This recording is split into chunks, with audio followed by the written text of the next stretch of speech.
जो आदि में, जो इस सृष्टि से पहले भी जो थे, इस सृष्टि के रूप में भी जो विराजमान है, और इस सृष्टि के अंत में भी जो विराजमान है,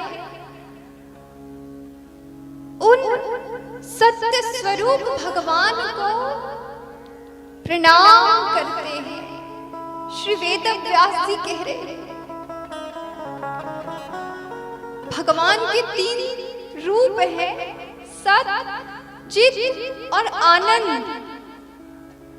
चित किसे कहते हैं? चित माने चैतन्य,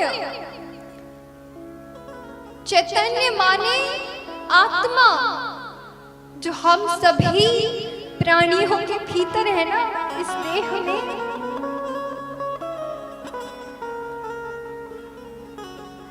हमारे भीतर आत्मा है ना, वो आत्मा ही श्री कृष्ण है, चित स्वरूप। जब किसी की मृत्यु हो जाती है तो क्या कहते हैं? वो गुजर गए, वो पधार गए, देहांत हो गया, शरीर छूट गया, वो चले गए। कहाँ चले गए जी? हाँ, वो शरीर तो रखा है सामने, ना रंग रूप बदला है, ना लंबाई चौड़ाई कम हुई है, वो शरीर तो रखा है ना। पर घर के लोग कहते हैं बंधुओं, जिसको 50 साल, 60 साल, 40 साल उस घर में रहते हो गए, उसके शरीर को घर वाले 2, 4, 5 घंटे रखने को तैयार नहीं है। वो कहते हैं जल्दी ले जाओ, जल्दी ले जाओ। हमारे सूरदास प्रभु कहते हैं, जा दिन मन पंछी उड़ जइहे, ता दिन तेरे तन तरुवर की सबे बात जड़ जइहे। हमारे सूरदास जी कह रहे हैं बंधुओं, जो घर के थे वो कहते थे हम साथ जिएंगे, साथ मरेंगे। कहते हैं ना, हम बहुत प्रेम करते हैं तुमसे, हम तुम्हारे साथ जिएंगे, साथ मरेंगे। बंधुओं, वो 2-4 महीने में ही भुला देते हैं, 2-4 महीने में ही भुला देते हैं। वो घर के लोग कहते हैं जल्दी ले जाओ, जल्दी ले जाओ। बंधुओं, आजकल तो ऐसा समय आ गया है, क्या कहें। बड़े बड़े महानगरों में तो, मुंबई, पुणे, दिल्ली, शरीर रखने को तैयार नहीं अपने माँ बाप के। कहते हैं जल्दी ले जाते हैं, जल्दी ले जाते हैं, इनको फूको, मारो, जल्दी। कम से कम घर आके पैर फैला के आराम से सोएंगे तो। ऐसा समय आ गया है। और बंधुओं, सूर्यास्त के बाद अग्नि संस्कार हो जाती है आजकल। बंधुओं, सूर्यास्त के बाद अग्नि संस्कार नहीं होता, सूर्य के रहते अग्नि दी जाती है।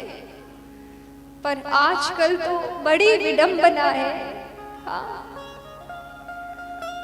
बंधुओं, जिसके घर में मृत्यु हो जाती है ना, उसके घर में सूतक लग जाता है। 12-12 दिन तक खूब उस घर को पवित्र करना पड़ता है, यज्ञ, अनुष्ठान, पाठ आदि कराने पड़ते हैं, तब उस घर की शुद्धि होती है। जिसके घर में मृत्यु हो जाए, उसे अगर आप छू लो उस शरीर को, तो घर आकर नहाना पड़ता है, घर आकर नहाना पड़ता है। क्यों भाई? उस बेचारे में ऐसा क्या दोष आ गया?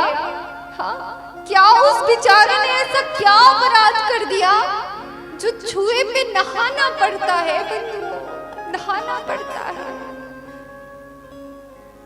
अरे वो तो रहा ही नहीं, अब वो अच्छा भी नहीं करेगा, बुरा भी नहीं करेगा।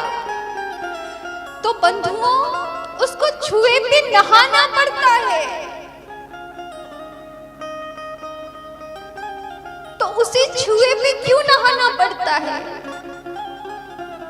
ऐसा क्या दोष आ गया उस शरीर के भीतर? तो लोग कहेंगे अब वो प्राण निकल गए।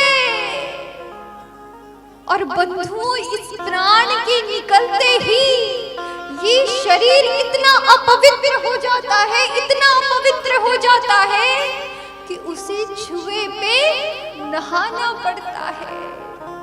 बंधुओं, हम लोग विचार करें, हम लोग सोचते हैं ना हमारा पद पूजनीय है, हमारी डिग्री, हमारा प्रबोध, हमारा ज्ञान, हमारा धन, हमारी संपत्ति।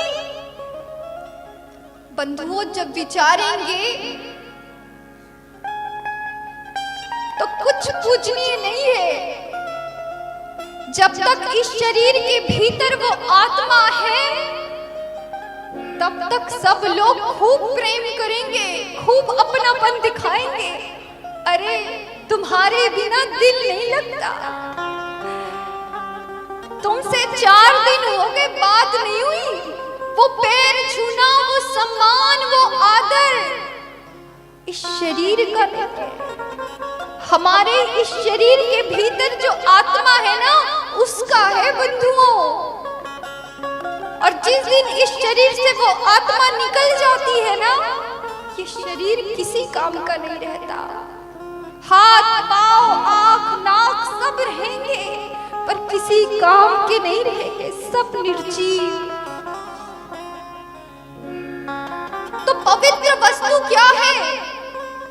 वो पवित्र वस्तु ही आत्मा है जो इस शरीर के भीतर है। बंधु, भागवत जी कहती है, उस चित स्वरूप, उस चेतना स्वरूप श्री कृष्ण को हम बार बार प्रणाम करते हैं।